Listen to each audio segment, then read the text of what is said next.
ಎಲ್ಲರಿಗೂ ನಮಸ್ತೆ. ಯಾರಿಗೂ ಆಗಲಿ ಯಾರಿಗೇ ಆಗಲಿ ಯಾವುದೇ ಉದ್ದೇಶಗಳಿಂದ ಯಾರು ಏನು ಇದು ಮಾಡಲೇಬೇಕು ಅಂತ ಯಾರು ತಪ್ಪು ಮಾಡಲ್ಲ. ಸೊ ನಾನು ಪ್ರತಿ ಹಂತದಲ್ಲೂ ಪ್ರತಿ ಸಿನಿಮಾಗಳಲ್ಲೂ ಸಾಂಗ್ಗಳು ಬರ್ತೀನಿ. ದೇವ್ರ ಬಗ್ಗೆ ಸಾಂಗ್ ಬರ್ತೀನಿ, ಲವ್ ಬಗ್ಗೆ ಸಾಂಗ್ ಬರ್ತೀನಿ, ಮದರ್ ಬಗ್ಗೆ ಸಾಂಗ್ ಬರ್ತೀನಿ, ಅಣ್ಣ ತಮ್ಮನ ಬಗ್ಗೆ ಸಾಂಗ್ ಬರ್ತೀನಿ. ಪ್ರತಿ ಹಂತದಲ್ಲಿ ಬೇರೆ ಬೇರೆ ಕಂಟೆಂಟ್ ಸಾಂಗ್ ಬರ್ತೀನಿ. ತುಂಬ ಪ್ರೀತಿ, ತುಂಬ ಪ್ರೋತ್ಸಾಹಿಸಿ ನನ್ನ ಈ ರೇಂಜ್ಗೆ ತಗೊಂಬಂದು ನಾನು ಎಲ್ಲರೂ ನನ್ನ ಸಾಂಗ್ಗಳ ಪ್ರೀತಿಯಿಂದ ಕೇಳಿ ಗೆಲ್ಸಿದ್ದೀರಾ. ಪ್ರೇಮ್ ಸಿನಿಮಾ ಬರ್ತದೆ ಅಂತಂದರೆ ಏನು ಸಾಂಗ್ ಜೋರಾಗಿ ಮಾಡಿರ್ತಾನೆ ಅನ್ನೊಂದು ತುಂಬ ಕುತೂಹಲ ಇಟ್ಕೊಂಡು ತುಂಬ ಅದರಿಂದ ಕಾಯ್ತಿರ್ತೀರ. ಸೊ ಅದಕ್ಕೆಲ್ಲ ನಾನು ಯಾವಾಗಲೂ ನನ್ನ ಕೊನೆ ಉಸಿರಿರೋರು ನಿಮ್ಗೆ ಚಿರುಣೆ ಆಗಿರ್ತೀನಿ. ಬಟ್ ಈ ಸಾಂಗ್ ಬರೆದಾಗ ನಾನು ನನ್ನ ದೃಷ್ಟಿಕೋನದಲ್ಲಿ ನಾನು ಬರೆದೆ. ಒಂದು ಬಾಟ್ಲು, ಒಂದು ಉಪ್ಪಿನಕಾಯಿ, ಸೊ ಇದನ್ನ ಕಂಟೆಂಟ್ ಇಟ್ಕೊಂಡು ನಾನು ಬರೆದೆ. ಒಂದು ವರ್ಡ್ನ ತೆಗೆದು ಹಿಂದೆ ಹಾಕ್ಬೋದಾಗಿತ್ತು, ಬಾಟಲ್ನ ಮೇಲೆ ಎತ್ತಿ ಅಂತ ಹಾಕ್ಬೋದಾಗಿತ್ತು. ನನಗೆ ಕುತೂಹಲ ಇರಲಿ ಅಂತ ತಗೊಂಬಂದಲ್ಲಿ ಎಂಡಲ್ ಆಗ್ತೆ. ಯಾಕೆ ಕುತೂಹಲ ಇರಲಿ ಅಂದರೆ, ಒಂದು ಸಾಹಿತ್ಯ ರಚನೆ ಮಾಡಬೇಕಾದ್ರೆ ಒಬ್ಬ ಸಾಹಿತಿ ಹಾಗೂ ಮಾಡ್ಬೋದು ಹೀಗೂ ಮಾಡ್ಬೋದು ಅಂತ, ಅದನ್ನು ನಾನು ಒಲಗರ ರೀತಿಯಲ್ಲಾಗಲಿ ಬೇರೆ ಯಾರಿಗಾರು ನೋಯಿಸ್ಬೇಕು ಅಂತ ಆಗಲಿ, ಯಾರಿಗೂ ತೊಂದರೆ ಕೊಡಬೇಕು ಅಂತಾನೆ ಆಗಲಿ ಯಾವ ಉದ್ದೇಶಕ್ಕೂ ಮಾಡ್ದೋನಲ್ಲ ನಾನು.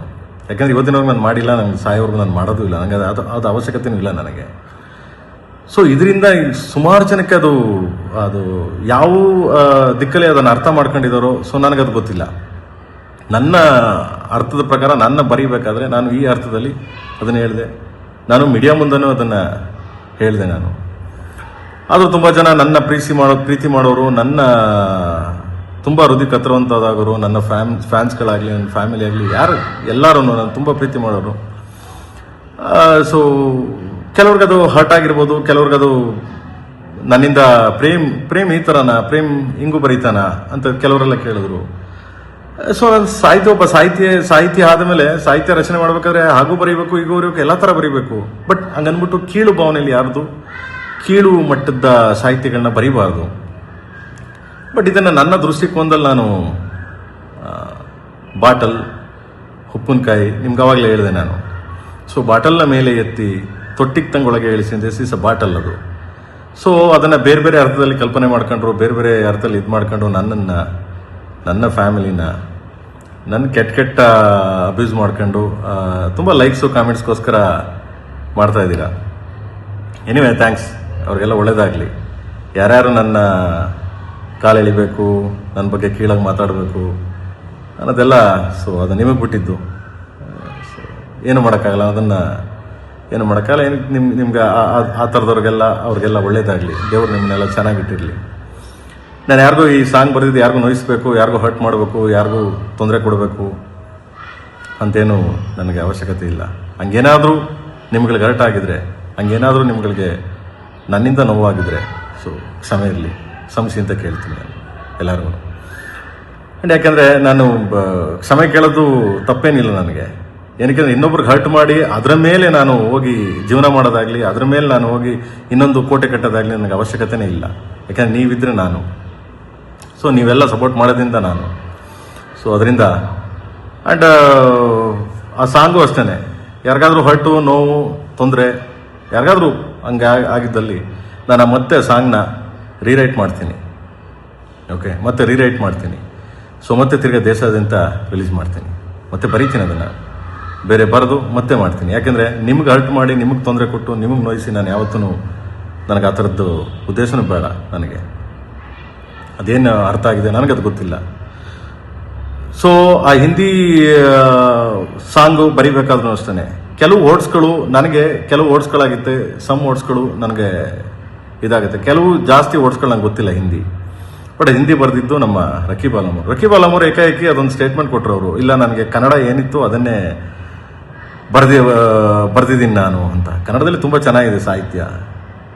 ಕೆಲವು ವರ್ಡ್ಸ್ಗಳು ಅವ್ರಿಗೆ ಯಾರ್ಯಾರಿಗೆ ಅರ್ಥ ಆಯಿತು ಗೊತ್ತಿಲ್ಲ, ಬಟ್ ಹಿಂದಿ ನನಗೆ ಅರ್ಥ ಆಗಲಿಲ್ಲ ಅದು. ಸೊ ಬಟ್ ಕೆಲವು ಲ್ಯಾಂಗ್ವೇಜ್ ನನಗೆ ಪ್ರಾಬ್ಲಮ್, ಅದು ಎಲ್ಲರೂ ಗೊತ್ತೇ ಇದೆ. ಎನಿವೆ ಪಾಪ ರಕೀಬ್ ಆಲಮ್ ಅವರು ಪಾಪ ಕಾಂಟ್ರವರ್ಸಿ ಆಯಿತು, ಆ ದೃಷ್ಟಿಯಿಂದ ಅವರು ಆ ಥರ ಹೇಳಿದ್ದಾರೆ. Anyway, so is my writer and ಎಲ್ಲ ಸಾಂಗ್ ಅವರೇ ಬರೆದಿರೋದು. ಶಿವ ಸಟ್ಟಾಗಲ್ಲ ಆ್ಯಂಡ್ ಆಲ್ ಸಾಂಗ್ಸ್, ನುಗ್ಗೆ ಹೊಡಿ, ಕಮಾನ್ ಕಾಳಿ, ಎಲ್ಲ ಸಾಂಗ್ ಅವರೇ ಬರೆದಿರೋದು. ಆ್ಯಂಡ್ ಸೊ ಅದು ಪಾಪ ಅವರು ಸಂಜಾಯಿಸ್ಕೊಳ್ಳಲಿಲ್ಲ ಆ್ಯಂಡ್ ಇಟ್ಸ್ ಓಕೆ. ಸೊ ಅವರು ನನ್ನ ಇದ್ರ ಮೇಲೆ ಹಾಕಿದ್ರು. ಎನಿವೆ, ಸೊ ನಾನು ಒಪ್ಕೋತೀನಿ, ಆಯಿತು ಅಂತ ನಾನು ಅದನ್ನು ಅಗ್ರಿ ಮಾಡ್ತೀನಿ.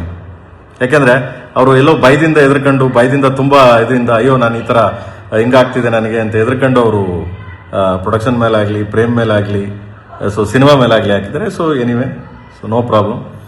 ಆ್ಯಂಡ್ ನೂರ ಅಷ್ಟೇ, ನೂರವರು ಬಂದ್ಬಿಟ್ಟು ಸಿನಿಮಾ ಮಾಡಬೇಕಾದ್ರೆ ನೂರವ್ರು ಮಾತಾಡಿರೋದು ರಿಯಲಿ ನನಗೆ ತುಂಬ ತಪ್ಪದು. ಏನಕ್ಕೆ ಯಾವುದೇ ಕಲಾವಿದ ಆಗಲಿ, ಯಾರೇ ಆಗಲಿ, ಒಂದು ಸರಿ ಸಿನಿಮಾ ಮಾಡ್ಬೇಕಾರೆ, ಒಂದು ಸರಿ ಕಮಿಟ್ ಮಾಡಬೇಕಾರೆ ಸಾಂಗ್ ಕೇಳ್ತಾರೆ, ಸಾಹಿತ್ಯ ಕೇಳ್ತಾರೆ, ಆಮೇಲೆ ಅವ್ರ ಎಕ್ಸ್ಪ್ರೆಷನ್ ಹೆಂಗೆ ಬರುತ್ತೆ, ಸಾಹಿತ್ಯ ಗೊತ್ತಿಲ್ಲ ಎಕ್ಸ್ಪ್ರೆಷನ್. ಸೊ ಎಕ್ಸ್ಪ್ರೆಷನ್ ಹೆಂಗೆ ಬರುತ್ತೆ ಸಾಹಿತ್ಯ ಗೊತ್ತಿಲ್ಲ ಅಂದರೆ ಒಂದೇ ಬರುತ್ತೆ ಅಲ್ವಾ. ಸೊ ಯಾಕಂಗೆ ಮಾತಾಡೋದು ಅಂತ ನಂಗೆ ಗೊತ್ತಿಲ್ಲ. ಸೊ ಯಾಕಂದ್ರೆ ಬಿಕಾಸ್ ಆಫ್ ಅವ್ರಿಗೆ ಎಲ್ಲ ಕಡೆ ಅವರು ಸ್ವಲ್ಪ ಎಲ್ಲೋ ಕಾಂಟ್ರವರ್ಸಿ ಆಗ್ತಿದೆ, ಅದರಿಂದ ನಾನು ತಪ್ಪಿಸ್ಕೊಳ್ಳೋಣ ಅನ್ನೋ ಒಂದು ದೃಷ್ಟಿಯಿಂದ ನೂರ ಮಾತಾಡಿದ್ದಾರೆ. ಯಾಕಂದರೆ ಮೊನ್ನೆ ಸಾಂಗ್ ರಿಲೀಸ್ ಆದಾಗಲೂ ಅಷ್ಟೇ ನಾನು ತುಂಬ ಖುಷಿ ಆಯಿತು, ಪ್ರೇಮ್ ಒಟ್ಟಿಗೆ ಕೆಲಸ ಮಾಡಿ, ಅದು ತುಂಬ ಅದ್ಭುತವಾದ ಸಾಂಗ್ ಅಂತೆಲ್ಲ ಹೇಳಿದ್ರು. ಸೊ ಎನಿವೆ, ಅವ್ರಿಗೆ ಈ ಥರ ಕಾಂಟ್ರವರ್ಸಿ ಪಾಪ ನೊಂದ್ಕೊಂಡು, ಒಂದು ಹೆಣ್ಮಗು ನೊಂದ್ಕೊಂಡು ಹೇಳಿರ್ಬೋದು. ಸೊ ಎನಿವೆ, ಅದರಿಂದ ನನಗೇನು ಹರ್ಟ್ ಆಗಿಲ್ಲ. ಎನಿವೆ, ಅವ್ರ ಪಾಪ ಚೆನ್ನಾಗಿರಲಿ.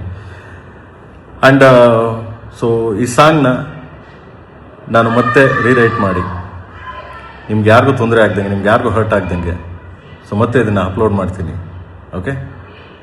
ಆ್ಯಂಡ್ ಯಾರಿಗಾದ್ರೂ ನಿಮ್ಗೆ ಹರ್ಟ್ ಆಗಿದ್ರೆ, ಸೊ ಯಾರಿಗಾದ್ರೂ ನನ್ನಿಂದ ನಿಮ್ಗೆ ತೊಂದರೆ ಆಗಿದ್ರೆ, ನನ್ನಿಂದ ನಿಮಗೆ ನೋವಾಗಿದ್ರೆ, ಸೊ ಕ್ಷಮೆ ಇರಲಿ.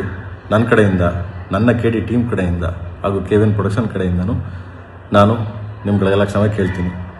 And thank you. ಅತಿ ಶೀಘ್ರದಲ್ಲೇ ಅದನ್ನು ಬೇರೆ ಚೇಂಜ್ ಮಾಡಿ ಸೊ ಅಪ್ಲೋಡ್ ಮಾಡ್ತೀನಿ. Thank you. ಆ್ಯಂಡ್ ಎಲ್ಲರಿಗೂ ಯುಗಾದಿ ಹಬ್ಬದ ಶುಭಾಶಯಗಳು. ಸೊ ಚೆನ್ನಾಗಿರಿ, ಖುಷಿಯಿಂದಿರಿ. So God bless you. Thank you.